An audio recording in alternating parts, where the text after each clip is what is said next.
Hey, this is Paul. This is a repair for Jeff. This is a Atari Disco chassis. I haven't seen one of these in a very, very long time. And I haven't worked on too many. Last time I worked on one was probably 20 years ago on my pole position. For some reason I just don't see them. But this one had a brightness problem.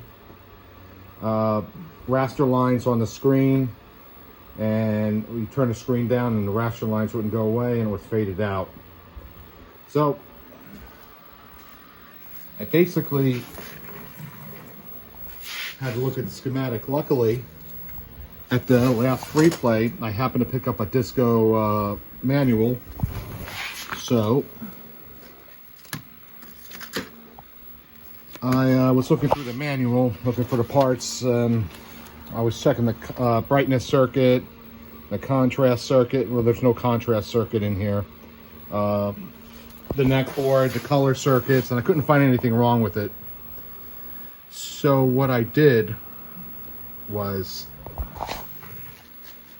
I looked it over and I noticed this chassis has components and look like shared parts from the 4900, the Electro-Home G07, the Sanyo EZ20. It looked like they ripped off a little bit of parts and designed from those three models.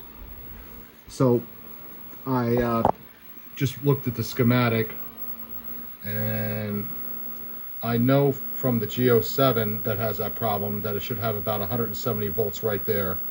And according to the schematic, it comes up there on the L701. And according to the manual here, L701 is a coil and a filter. So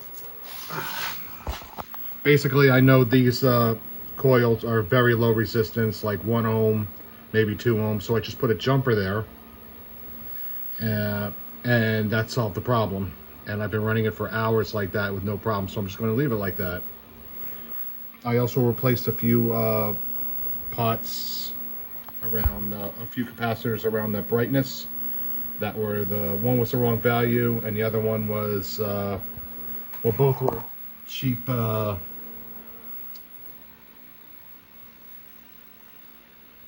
are those? That's Chong's capacitors, which it's garbage. I replaced them with Nichicon capacitors and the right value, and we got a beautiful looking picture now.